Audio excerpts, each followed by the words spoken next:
Hello, everyone. Welcome to the Reflections on Living Well podcast, where we explore perspectives on the good life in the 21st century.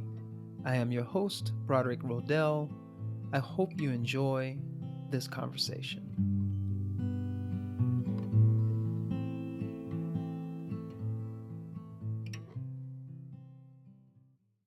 Hello, everyone.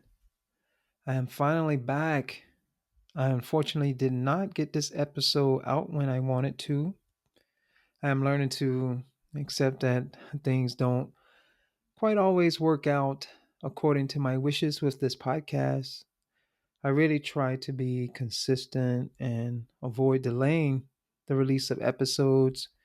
But, I'm a one man operation here with other activities that I sometimes have to prioritize for practical reasons, like making sure I can take care of my financial responsibilities. That's not the only thing, but I am doing my best.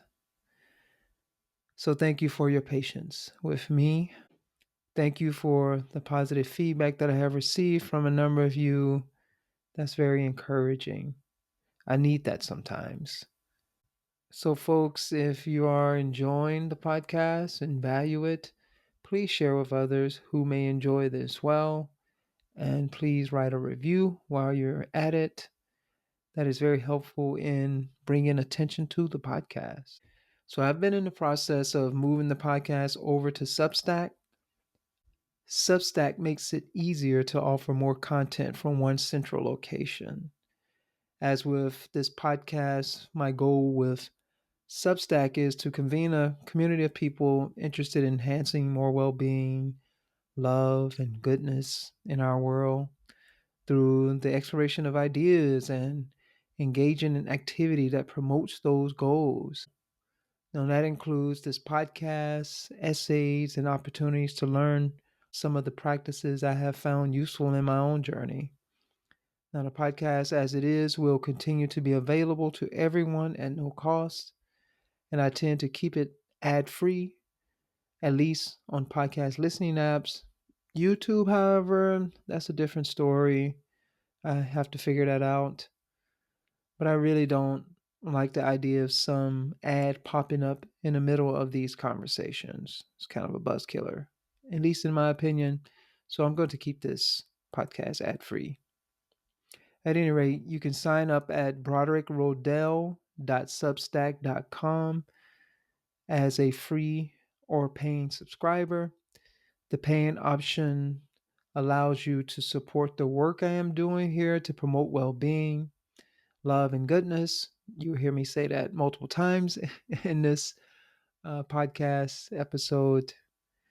As time goes on and as the community grows, paying subscribers will get additional content like conversations with folks where we dig into a particular subject, say, for instance, meditation and the benefits of meditation, or philosophy and the benefits of philosophy. I'm just throwing these two random examples out there.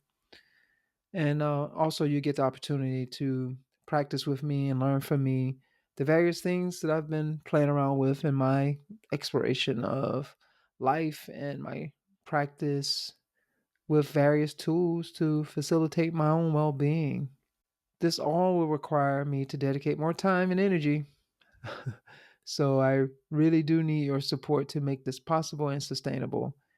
I have been doing the podcast for over a year and a half now, and it has been very rewarding and very demanding as well.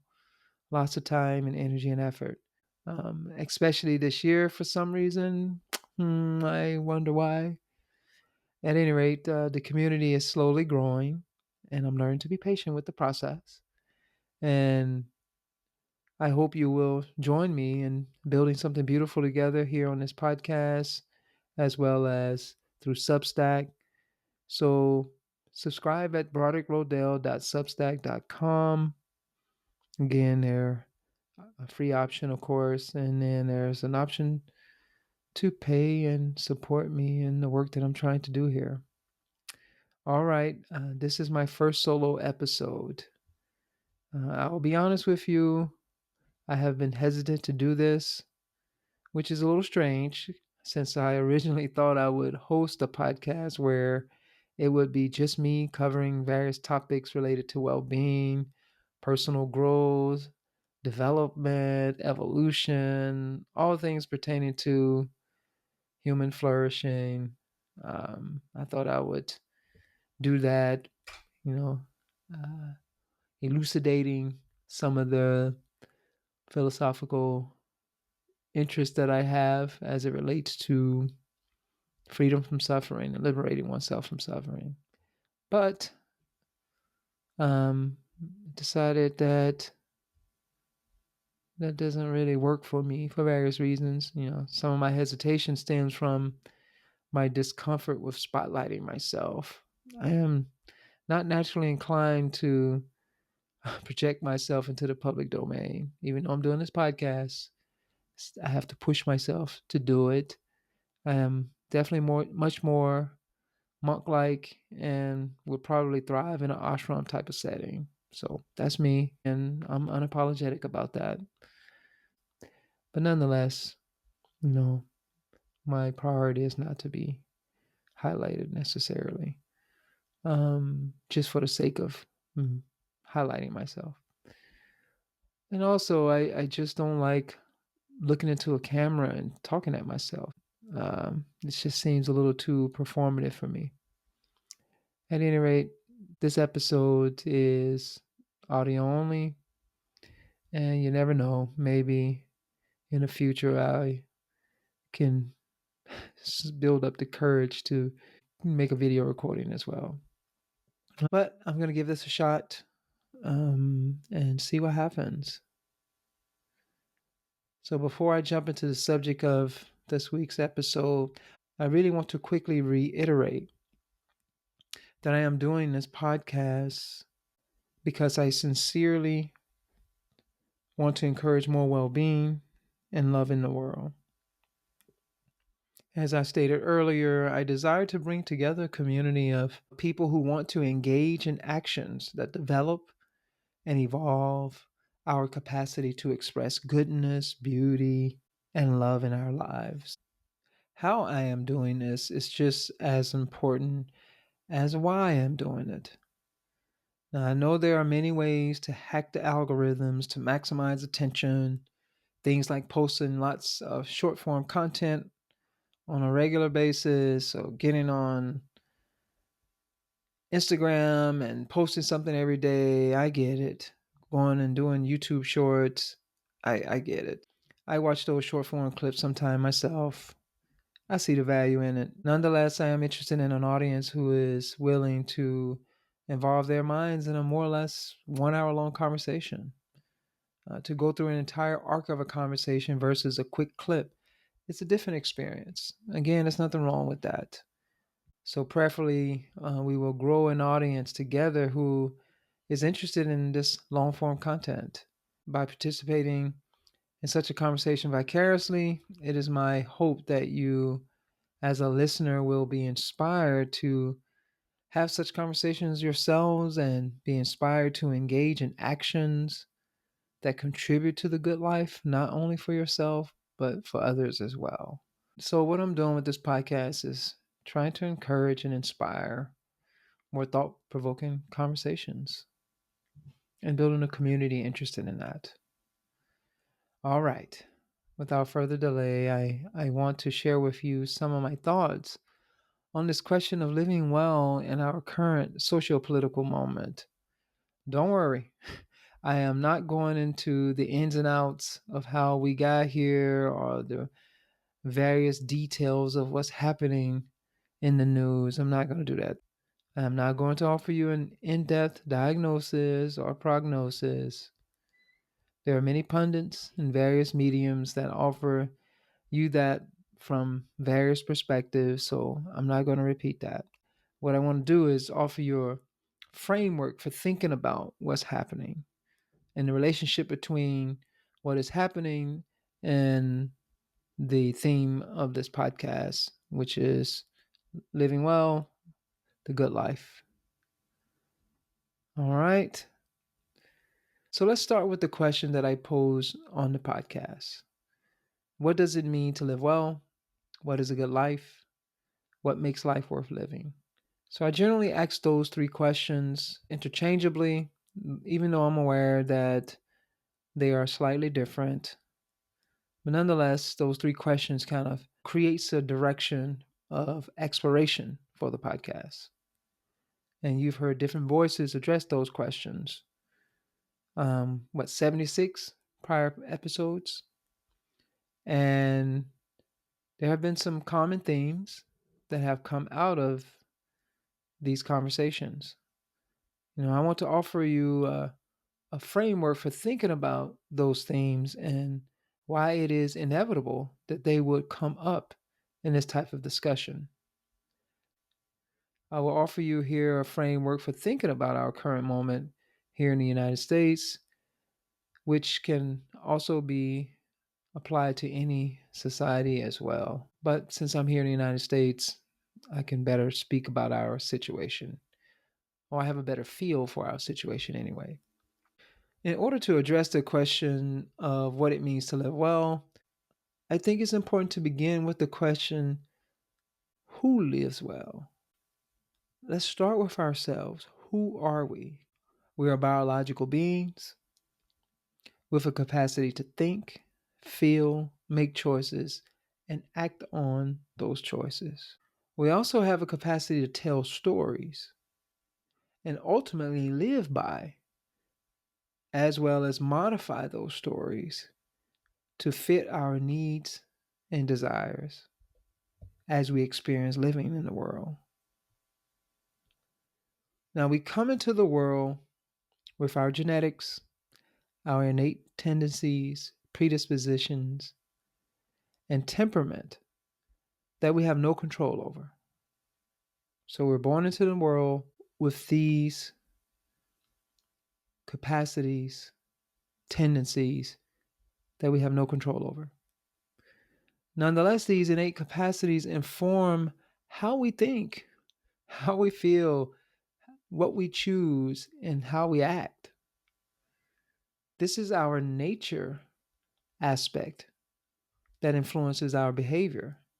So, our nature, our innate tendencies, our genetics. Now, our predispositions, temperament can be related to genetics, but I don't think they're the same thing. But that's another discussion. I won't do that at this moment. Now, we're also embedded in an environment with its ecology of interdependent relationships between living and non living things. So we live in a world, we live in an environment where we are interacting with the material world. Some of those things in the material world are living, and some of those things in the material world are non living.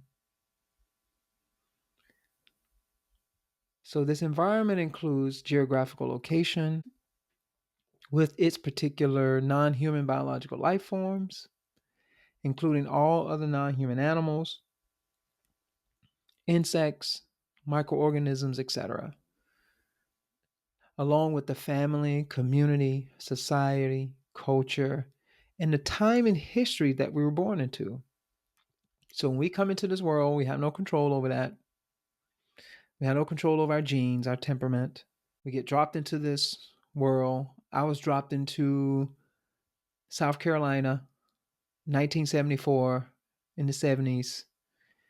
In the history of the United States, that time in history, maybe we're just coming out of Jim Crow, for instance. All of that stuff has had an impact on me.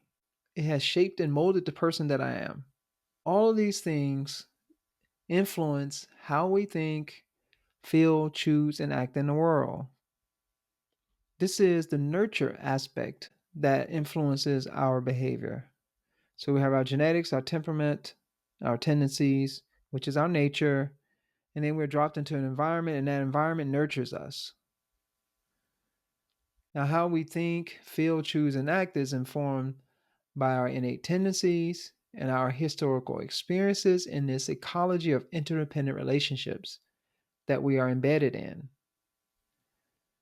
So both nature and nurture are shaping and influencing our thoughts, our feelings, choices, and our actions. So the non human natural world, family, community, society, culture, it holds us, it molds us into the persons that we are with our particular views, values, etc. We are essentially programmed, conditioned by our experience in the world of nature and nurture. Every experience I've had in my life is an interaction between nature and nurture.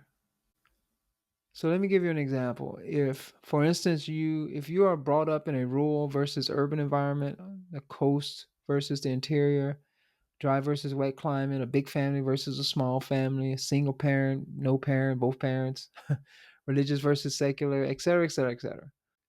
All of these are going to have influences on how you see the world and how you act in the world. And I hope you're getting my point here. Now, the various factors in our environment are all exerting influence on us. I encourage you to think about those factors that are impinging on you from the environment. Where did you grow up? Where are you living now? What culture are you in? What subculture are you a part of? How did you get there? Now, interactions with this world are how we come to define ourselves. We create a narrative, a story based on our experiences in the environment that we were placed in. From the conditioning, our programming, by our experience in the world of nature and nurture, we create a narrative about ourselves. So the environment and our historical experiences within this world has shaped our perspective, our worldview, and the story we tell about ourselves in the world. This is basically the narrative that we live by. Within that narrative, we have an identity that distinguishes us from the rest of the world. It informs how we think, our desires, and choices that lead to certain actions in the world. I know I'm repeating this. I'm an educator, so a lot of times we repeat things. But I really want to make sure that this is clear. Because again, this is a framework to think about your experience. So imagine that's you, that's one individual having this type of experience.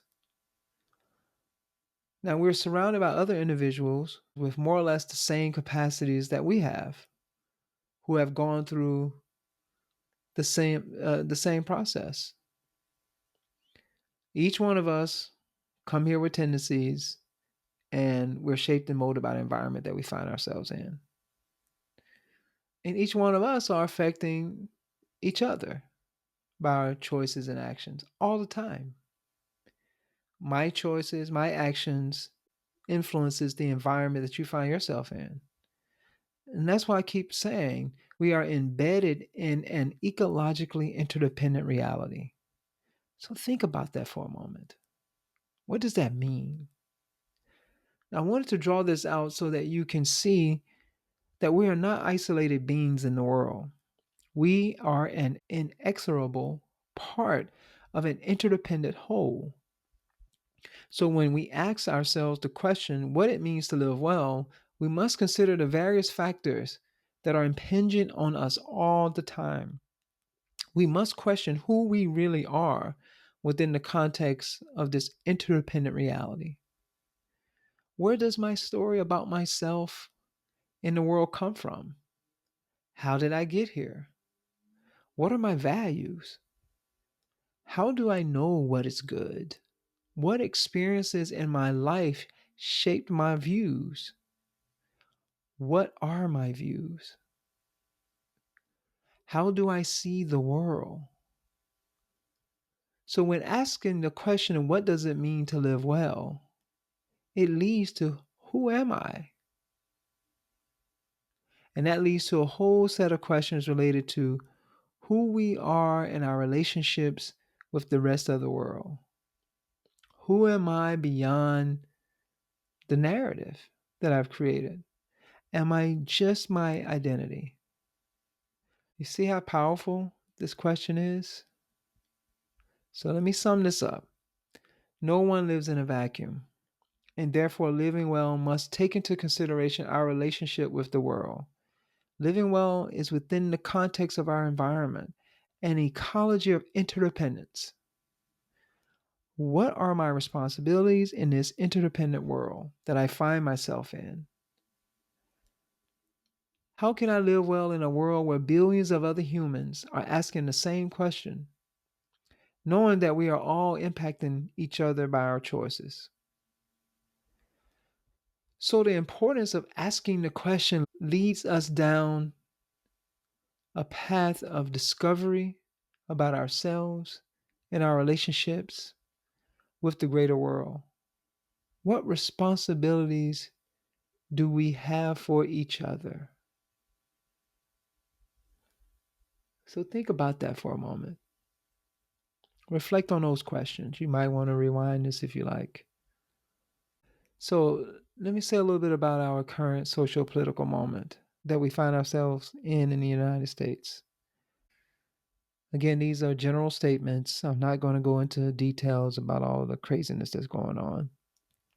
That's everywhere. I want to talk about a framework for thinking about this moment. So, as an American, I am a part of a society. So, what's a society? A society is a group of people who tacitly agree to live together under particular agreed upon conditions. Those conditions are regulated by various institutional structures that are maintained by a governing body of elected and non elected officials. So, society, a group of people live together under some agreed upon conditions, and those conditions are regulated and maintained by institutions that are run by a governing body of people, elected and non elected. Now, we have laws that disciplines the members of the society within those agreed upon conditions, thereby protecting individuals within the society from those who want to go outside of the boundaries of those social agreements that we have. So if you want to go and steal somebody's property, the law says you can't do that. And so the law protects us supposedly from others taking our property. Simple example. You can think of others. Now, society also has social norms that are not concretized into law or not institutionalized. There's no law that says that you can't be an asshole or jerk. But most of us try to avoid that because we have agreed that it is not pro social behavior to do so. But of course, social norms are constantly being broken. And maybe we can talk about that in a later episode. There's a positive side to that, and there's also a negative side to breaking social norms, but that's another discussion. So, culture is the collective story with its values and its ethics that the group of people in the society, again, they tacitly agree upon.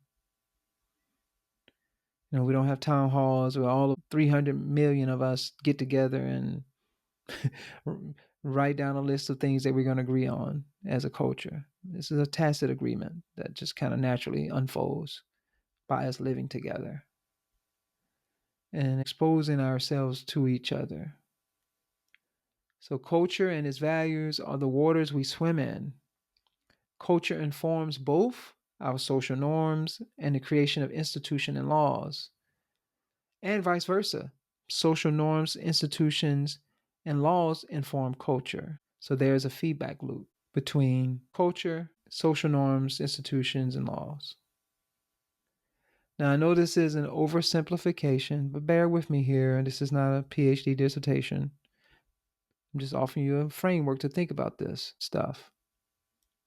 Now, the goal of the institutions, Laws and social norms are to facilitate a modicum of social cohesion. That is important, folks.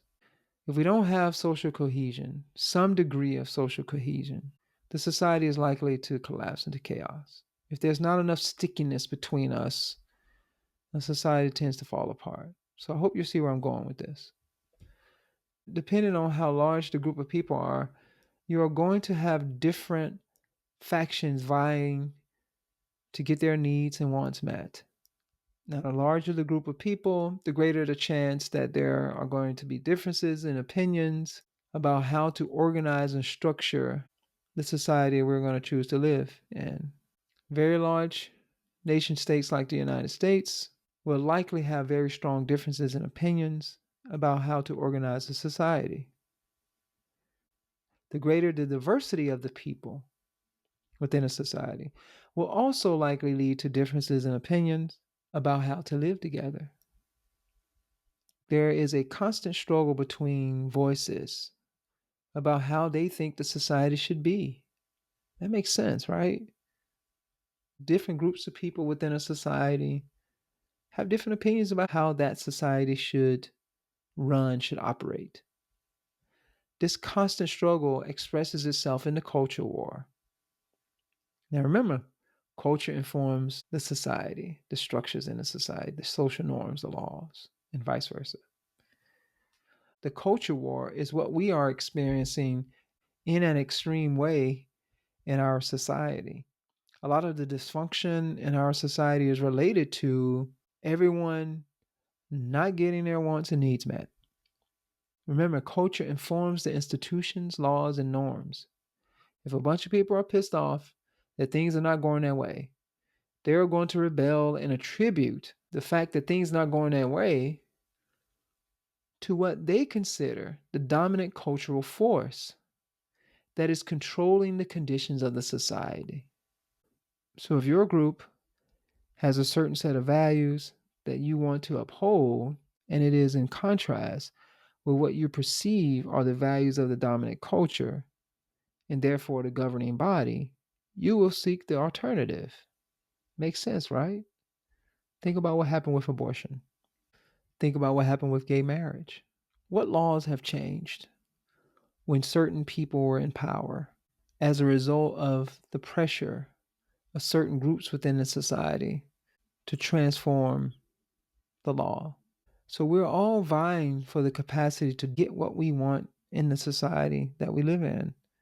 Some of us would do anything to get it, even if that means destroying the current social structures, the governing bodies, the various social norms that are upholding what you don't like. Tear it down. You hear that often in different moments, different times in history, right and left. We're even willing to compromise certain values that we proclaim that we have in order to get what we want that is in line with the story that we are telling ourselves. So, when I mentioned earlier, it's important to think about who we are and the narrative that we're carrying, our viewpoint, and where did it come from? Who we identify with. What is our identity? So, take a look at the state of our society. What needs, wants are not being met by different groups of people? So, not just your group. Try to empathize, to cognitively empathize, to put yourself in someone else's shoes and try to see the world through their eyes. You don't have to agree, of course. What are the conflicting narratives that are informing those wants by these different groups? So think about what I mentioned earlier. Even when opposing groups want the same thing, they will destroy each other, even if it contradicts the outcome that they seek. All because in their minds, the other group is batshit crazy. You hear this a lot. If you tune in, this is hyperpolarization. Think about the different perspectives out there, the rhetoric, the culture war, the hyperpolarization. So in our society, every adult without a federal criminal record and who is a citizen under the law can vote. If a highly polarized group sees the other as the enemy to be dealt with, they will vote for people that they feel will fight for them at all costs, even if those persons are not aligned with their supposed core values. Sounds familiar? I know I'm not being specific here because I'm encouraging you to think about it all objectively. In the United States, we are in a struggle to shape the conditions of our society in lines with our views, our values, our interests. Where are we headed? What are our values? What are our views? What are our interests? So think about these things. So this is some of the stuff that I've been pondering, and I wanted to share with you in this solo episode here. What is our view of the world and others in it? So, how do we see the world and how do we see the other folks that are in it? What are our values? What values are we willing to compromise to get what we want? These are really important questions.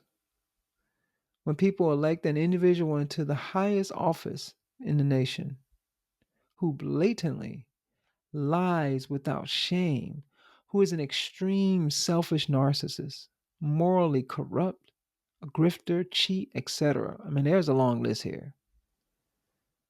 One needs to ask, what is the moral compass of the society who did this? Now, we can focus our attention on the person that was elected, but I encourage us to focus on us, the society, the values of the society, the story that the society is telling itself, its moral compass. What is the overarching cultural narrative that has facilitated this? To me, this individual represents something symptomatic about the overarching culture that had led us into this situation. Now, I know again, there are plenty of pundits out there. You can go into the various details. People are upset about the cost of food, people are upset about vaccines, and people are still upset about some of the policies that were implemented during COVID. Some people are upset about too much religion and not enough religion. You have different religious groups. A lot of people are just upset about all kinds of things. I get it. I can look at all those different pieces, make sense out of it, and be like, okay, then I understand that. But where I am still challenged is why this person? Why this person? What values are being compromised? The price of eggs too expensive and we're willing to compromise certain basic moral values that we claim that we have? I mean, it's a question. Maybe so. Some people feel that way. Obviously, a lot of people felt that way and did this. But my question is, do we really hold those values? Again, do we focus our attention on an individual, not just the president, various elected officials, various people who are celebrated and rewarded for antisocial behavior, I think, or amoral or immoral behavior? Or do we think about the culture that precipitated it, that precipitates the popularity of these individuals? Again, across the spectrum, right, left, doesn't matter to me. I personally think we should do some self reflection as a society. And who makes up the society? A bunch of individuals. So it comes back to the question, who are we? Who am I? What are my values? The decision by my fellow citizens to vote this person into power is symptomatic of a morally degenerate society.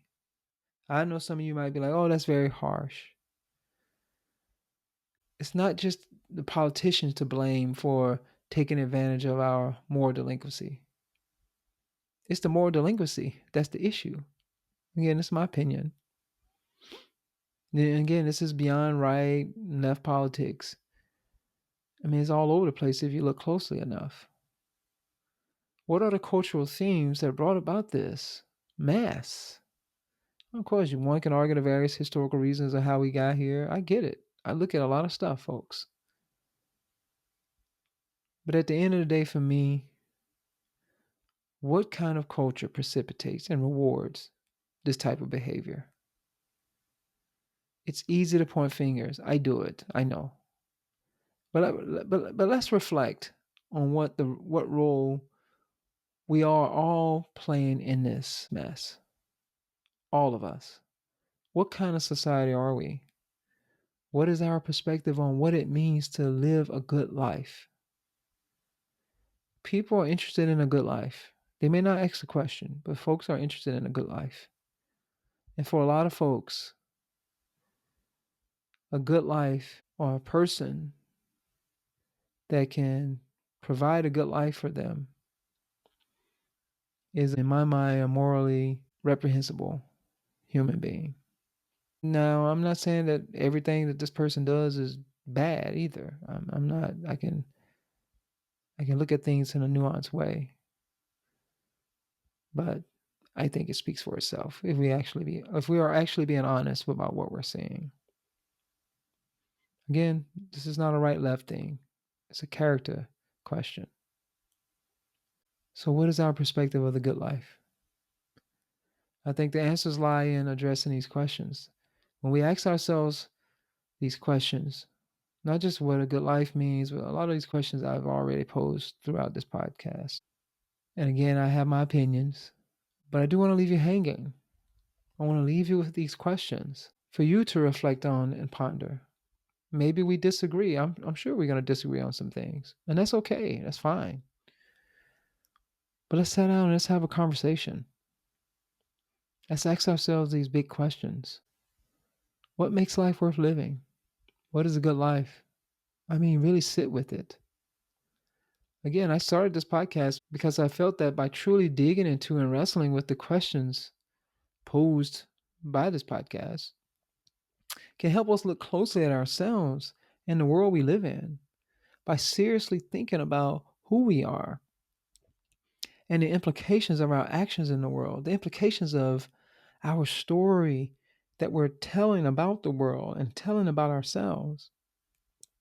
I think we can make the world a much more beautiful place for the generations to come if we actually examine our lives. As Socrates suggested, an unexamined life is not necessarily worth living. How do we examine our lives? We ask ourselves questions. Why not ask the big question? And that big question opens up the possibility for addressing many other questions. You can't talk about what it means to live well or what makes life worth living without thinking about who is it that is living. Who is the question being posed to? Who are we? We all got some work to do. This is our moral dilemma, in my opinion. So I'll be back to address some of the details in another episode or Substack essay. Trust me, I have a lot to say about it. I've been holding back.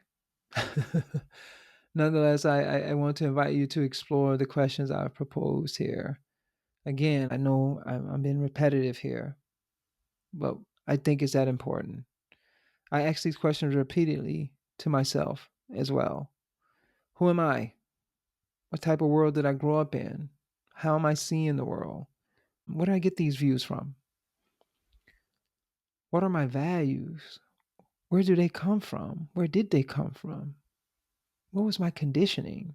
What is my relationship with this world? How do my desires, choices, actions impact the world and others in this ecologically interdependent world? How does all of this affect how I view what it means to live a good life? If you are interested in being a part of this community, please subscribe to my Substack at broderickrodell.substack.com. Here I plan to post both written and audio video content. Again, the goal is to bring together a community of people interested in the evolution of humanity towards more love, goodness, beauty through dialogue, through education, through practice and action. Love to you all.